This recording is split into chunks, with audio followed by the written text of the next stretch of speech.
Muita luz para você, meu amigo, minha amiga. Boa noite, a paz do Senhor Jesus, Shalom Adonai. Sê tu uma grande bênção, que a bênção do Senhor esteja sobre você, sobre sua casa e toda a sua família. Que Deus possa verdadeiramente te abençoar de uma maneira recalcada, sacudida e transbordante. Que seja uma noite de bênção, uma noite de refrigério para você. Que o Espírito Santo esteja passando sobre a tua vida, com refrigério na sua alma, com descanso para a sua alma.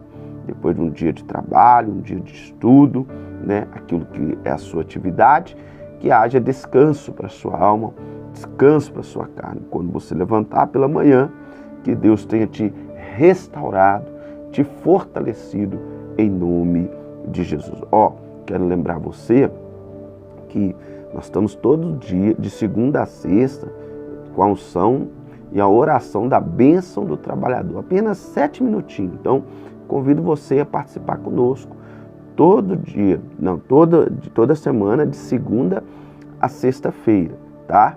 Bênção do trabalhador por excelência, a unção do trabalhador sobre a sua vida. 6 horas da manhã, 7 minutinhos de oração, coisa rápida, abençoando o seu dia e seu trabalho e trazendo uma palavra de bênção para a tua vida. Então, você vai dormir, descansando, lendo a palavra, meditando na Bíblia e acordar com a bênção ali quando você está arrumando, quando você está se preparando, você vai ouvindo ali a bênção do trabalhador por excelência. Amém? Nos ajuda aí, compartilha o vídeo, se inscreva no canal, ativa o sininho, tá bom? Porque isso é para o teu crescimento. O objetivo aqui é tocar na sua alma, descansar o teu espírito e te levar até a Deus, tá bem? Hoje nós chegamos ao 51º dia da leitura, da meditação na Escritura. Hoje nós vamos ler Provérbios de número 10, Mateus capítulo 2 e vamos ler Êxodo 23 e 20, Êxodo 22 e 23. Então, vamos junto comigo nessa meditação e que o Espírito Santo possa conduzir a tua alma e teu espírito e te preencher da presença dele, em nome de Jesus. Diz assim, Mateus capítulo 2, a visita dos magos. Depois de Jesus nasceu em Belém, da Judéia, nos dias do rei Herodes, magos vindos do Oriente chegaram a Jerusalém e perguntaram: onde está o recém-nascido, rei dos judeus? Vimos a sua estrela no Oriente e viemos adorá-lo. Quando o rei Herodes ouviu isso, ficou perturbado e com ele toda Jerusalém. Tendo reunidos todos os chefes dos sacerdotes, do povo e os mestres da lei, perguntou-lhes onde devia nascer o Cristo. E eles responderam: em Belém da Judéia, pois assim escreveu o profeta. Mas tu, Belém, da terra de Judá, de forma alguma és menor entre as principais cidades de Judá, pois de ti virá o líder, que como pastor conduzirá Israel ao meu povo. Então Herodes chamou os magos secretamente e informou-se com eles a respeito do tempo exato em que a estrela tinha aparecido. Enviou-os a Belém e disse: vão informar-se com exatidão sobre o menino. Logo que encontrarem, avisem-me, para que eu também vá adorá-lo. Depois de ouvirem o rei, eles seguiram o seu caminho e a estrela que tinham visto no Oriente foi adiante deles, até que finalmente parou sobre o lugar onde estava o menino. Quando tornaram a ver a estrela, encheu-se de júbilo. E ao entrarem na casa, viram o menino com Maria, sua mãe, e prostrando-se, o adoraram. Então abriram os seus tesouros e lhe deram presentes: ouro, incenso e mirra. E tendo sido advertidos em sonho para não voltar a Herodes, retornaram à sua terra por outro caminho, a fuga para o Egito. Depois que partiram, um anjo do Senhor apareceu a José em sonho e lhe disse: levante-se, tome o menino e sua mãe e fuja para o Egito. Fique lá até que eu lhe diga, pois Herodes vai procurar o menino para matá-lo. Então ele se levantou, tomou o menino e a sua mãe durante a noite e partiu para o Egito, onde ficou até a morte de Herodes.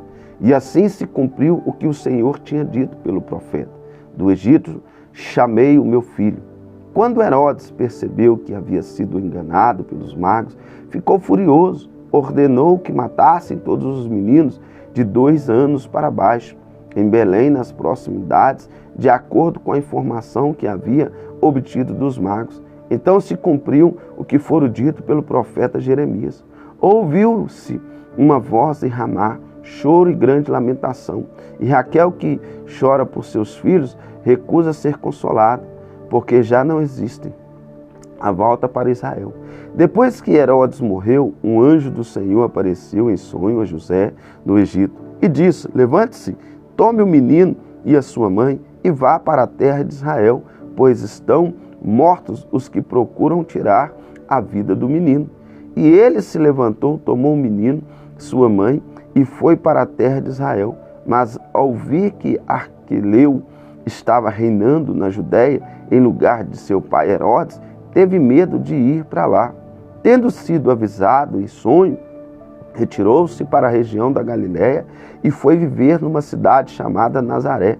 Assim cumpriu-se o que for dito pelos profetas, e ele será chamado Nazareno. Glória a Deus. Livro de Êxodo, capítulo 22, e depois lemos o capítulo de número 23. Leis da proteção da propriedade. Se alguém roubar um boi ou uma ovelha e abatê-lo ou vendê-lo, terá que restituir 5 bois pelo boi e 4 ovelhas pelas ovelhas. Se o ladrão que for pego arrombando for ferido ou morrer, quem o feriu não será culpado. E o homicida, mas isso acontecerá depois de nascer do sol, será culpado o homicida. O ladrão terá que restituir o que roubou, mas se não tiver nada, será vendido para pagar o roubo. Se o que foi roubado for encontrado vivo em seu poder, seja boi, seja jumento, seja ovelha, ele deverá restituí-lo em dobro. Se alguém levar o seu rebanho para passar num campo ou numa vinha, soltá-lo, de modo que venha a pastar no campo de outro homem, fará restituição com o melhor do seu campo ou da sua vinha. Se um fogo se espalhar e alcançar os espinheiros e queimar os feixes colhidos, ou o trigo plantado, ou até a lavoura, todo aquele que iniciou incêndio restituirá o prejuízo. Se alguém entregar ao seu próximo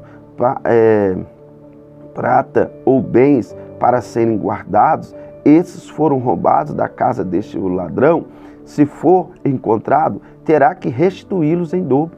Mas se o ladrão não for encontrado, o dono da casa terá que comparecer perante os juízos, para que se determine se ele não lançou mão dos bens do outro. Sempre que alguém se apossar de bois, jumentos, ovelhas, roupa ou qualquer outro bem perdido, mas alguém disser: isso me pertence, a 2 partes envolvidas levarão o caso ao juiz. Aquele a quem o juiz declararem culpado restituirá o dobro ao seu próximo. Se alguém der a seu próximo o seu jumento ou boi ou ovelha ou qualquer outro animal para ser guardado, e o animal morrer, for ferido ou for levado, sem que ninguém o veja, a questão entre eles será resolvida, prestando-se um juramento diante do Senhor de que um não lançou mão e propriedade do outro. O dono terá que aceitar isso, e nenhuma restituição será exigida. Mas se o animal tiver sido roubado do seu próximo, esse terá que fazer restituição ao dono. Se tiver sido despedaçado por um animal selvagem, ele trará como prova o que restou dele, e não terá que fazer restituição. Se alguém pedir emprestado ao seu próximo um animal e este for ferido ou morrer na ausência do dono, terá que fazer restituição. Mas se o dono estiver presente, o que tomou emprestado não terá que restituí-lo. Se o animal tiver sido alugado, o preço do aluguel cobrirá a perda. As leis acerca das responsabilidades sociais. Se um homem seduzir uma virgem que ainda não tenha compromisso de casamento, deitar-se com ela, terá que pagar o preço do seu dote. e ela será sua mulher. Mas se o pai recusar-se a entregá-la, ainda assim o homem terá que pagar o equivalente ao dote das virgens. Não deixe viver feiticeira. Todo aquele que viver relações sexuais com um animal terá que ser executado. Quem oferecer sacrifício a qualquer outro Deus, e não unicamente ao Senhor, será destruído. Não maltratem nem oprimem os estrangeiros, pois vocês foram estrangeiros no Egito. Não prejudiquem as viúvas nem os órfãos, porque se forem eles clamarem a mim, eu certamente estenderei o seu clamor. Com grande ira matarei vocês à espada, suas mulheres ficarão viúvas e seus filhos órfãos. Se fizerem empréstimos a alguém do meu povo, algum necessitado que viva entre vocês, não cobrem juros dele, não emprestem visando lucro. Se tomarem como garantia o manto do seu próximo, devolvam-o até o pôr do sol, porque o manto é a única coberta que ele possui para o corpo. Em mais se deitaria. Quanto ele clamar a mim, e eu ouvirei, pois sou misericordioso. Não blasfeme contra Deus, nem amaldiçoe uma autoridade do seu povo. Não retenha as ofertas de suas colheitas. Consagre-no primeiro filho. Vocês é a primeira cria das vacas, das ovelhas e das cabras. Durante 7 dias a cria ficará com a mão, mas no 8º dia entreguem-na a mim. Vocês serão meu povo santo. Não comam carne de nenhum animal despedaçado por feras no campo. Joguem-na aos cães. Capítulo de número 23. Vai arredando e vai saindo da presença, né? Leia acerca do exército da justiça. Ninguém faça declarações falsas, não seja cúmplice do ímpio, sendo-lhe testemunha mal intencionado. Não acompanhe a maioria para fazer o mal. Ao testemunhar num processo, não perverta a justiça para apoiar a maioria, nem para favorecer o pobre num processo. Se você encontra perdido o boi ou o jumento que pertence ao seu inimigo, leve-o de volta a ele. Se você via jumento de algum que o odeia caído sobre o peso de sua carga, não o abandone. Cure, ajuda-lo. Não perverta o direito dos pobres em seus processos. Não se envolva em falsas acusações, nem condene à morte o inocente e o justo, porque não absolverei o culpado. Não aceite suborno, pois o suborno cega até o que tem discernimento, prejudica a causa do justo. Não oprime os estrangeiros. Você sabe o que é ser estrangeiro, pois foram estrangeiros no Egito. Leis acerca do sábado. Plantem e colhem em sua terra durante 6 anos, mas no 7º deixem-na descanse sem cultivá-la. Assim os pobres do povo poderão comer o que cresce por si, e o que resta ficará para os animais do campo. Faça o mesmo com as suas vinhas e com os seus olivais. Em 6 dias façam os seus trabalhos, mas no 7º não trabalhem, para que o seu boi, o seu jumento possam descansar, e o seu escravo e o estrangeiro renovem as forças. Tenham o cuidado de fazer tudo o que lhes ordenei. Não invoquem o nome do outro Deus, não se ouçam tais nomes dos seus lábios. Leis acerca das grandes festas anuais. 3 vezes por ano você me celebrarão festa. Celebrem a festa dos pães sem fermento. Durante 7 dias comam pão sem fermento, como eu lhes ordenei. Façam isso na época determinada do mês Abibe, pois nesse mês vocês sairão do Egito. Ninguém se apresentará a mim de mãos vazias. Celebrem a festa da colheita dos primeiros frutos do seu trabalho de semeadura. Celebrem a festa do encerramento da colheita, quando no final do ano vocês armazenarem as colheitas. 3 vezes por ano, todos os homens devem comparecer diante do Senhor soberano. Não ofereçam o sangue de um sacrifício feito em minha honra com pão fermentado. A gordura de oferta de minhas festas não deverá ser guardada até a manhã seguinte. Tragam ao santuário do Senhor, o seu Deus, o melhor dos primeiros frutos das suas colheitas. Não cozinhem o cabrito no leite da própria mãe. Promessa, advertência sobre a conquista de Canaã. Eis que envio um anjo à frente de vocês para protegê-los por todo o caminho e fazê-los chegar ao lugar que preparei. Prestem atenção e ouçam o que ele diz. Não se rebelem contra ele, pois não perdoarás as suas transgressões, pois nele está o meu nome. Se você ouvir atentamente o que ele disser e fizer tudo o que lhe ordenou, será inimigo dos seus inimigos e adversário dos seus adversários. O meu anjo irá à frente de vocês e os fará chegar à terra dos amorreus, dos hetitas, dos fariseus, dos cananeus, dos heveus, dos jebuseus, e eu exterminarei.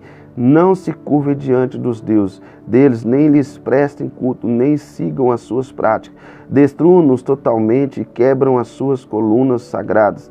Prestem culto ao Senhor, o Deus de vocês, e Ele o abençoará, dando-lhes alimento. Água, tirarei a doença do meio de vocês. Em sua terra nenhuma grávida perderá o filho, nem haverá mulher estéril. Farei completar-se o tempo e duração de vida de vocês. Mandarei adiante de vocês meu terror, que porá em confusão todas as nações que vocês encontrarem. Farei que todos os seus inimigos virem as costas e fujam. Causarei pânico entre os aveus, os cananeus e os hetitas, para expulsá-lo de diante de vocês. Não expulsarei nenhum só ano, pois a terra só tornarei desolada e os animais selvagens. Se multiplicariam ameaças vocês, eu os expulsarei ao pouco, até que vocês sejam numerosos o suficiente para tomarem posse da terra. Estabelecerei as suas fronteiras desde o Mar Vermelho até o Mar Filisteus, e desde o deserto até Eufrates. Entregarei às suas mãos os povos que vivam na terra, os quais vocês expulsarão de diante de vocês. Não façam aliança com eles, nem com os seus deuses. Não deixem que esses povos morrem na terra de vocês, senão eles os levarão a pecar contra mim, porque prestar culto aos deuses deles será uma armadilha para vocês. Amém? Vamos lá? Livro de Provérbios, capítulo 10. Provérbio de Salomão. Provérbio de Salomão. Filho sábio da alegria ao pai, filho tolo da tristeza à mãe. Os tesouros de origem desonesta não servem para nada, mas a retidão livra da morte. O Senhor não deixa o justo passar fome, mas frustra a ambição dos ímpios. A mão preguiçosa empobrece um homem, porém as mãos diligentes lhe trazem riqueza. Aquele que faz colheita no verão e filho sensato, mas aquele que dorme durante a ceifa é filho de causa vergonha. As bênçãos coroam a cabeça do justo, mas a boca dos ímpios abriga a violência. A memória deixará pelo justo será uma bênção, mas o nome dos ímpios a poderá. Os sábios de coração aceitará mandamentos, mas a boca insensata leva à ruína. Quem anda com integridade anda com segurança, mas quem segue veredas tortuosas será descoberto. Aquele que pisa maliciosamente causa tristeza, e a boca insensata leva à ruína.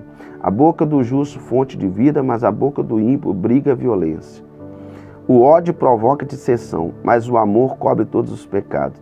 A sabedoria está nos lábios dos que têm discernimento, mas a vara para as costas daquele que não tem juízo.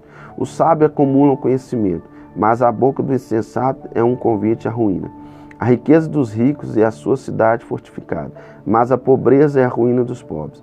O salário do justo lhes traz vida, mas a renda do ímpio lhes traz castigo. Quem acolhe disciplina mostra o caminho da vida, mas quem ignora a repreensão desencaminha outros. Quem esconde o ódio tem lábios mentirosos, a quem espalha calúnia é tolo. Quando são muitas as palavras do pecado estão presentes, mas quem controla a língua é sensato. A língua do justo é para escolhida, mas o coração dos ímpios quase não tem valor. As palavras do justo dão sustento a muitos, mas os insensatos morrem por falta de juízo. A bênção do Senhor traz riqueza e não inclui dor alguma. O tolo encontra prazer na má conduta, mas o homem cheio de entendimento deita-se na sabedoria. O que o ímpio teme lhe acontecerá, e o que o justo deseja lhe será concedido. Passado a tempestade, os ímpios já não existem, mas o justo permanece firme para sempre. Como o vinagre para os dentes, a fumaça para os olhos, assim é o preguiçoso para aquele que o enviam. O temor do Senhor prolonga a vida, mas a vida do ímpio é abreviada. E o que é justo almeja redunda em alegria, mas a esperança dos ímpios dão em nada. O caminho do Senhor é o refúgio dos íntegros, mas a ruína dos que praticam o mal. Os justos jamais serão desarraigados, mas o ímpio pouco duram na terra. A boca do justo produz sabedoria, mas a língua perversa será extirpada. Os lábios do justo sabem o que é próprio, mas a boca dos ímpios só conhece a perversidade. Que Deus nos abençoe grandemente, amém? Tenha uma noite de glória, de graça, de paz. Dorme com os anjos, em nome de Jesus. Que o Pai Celestial te visite e te abençoe. Um forte abraço, um beijo no teu coração. Vamos junto. Fica firme, fica crente, porque a vitória é sua em Cristo Jesus.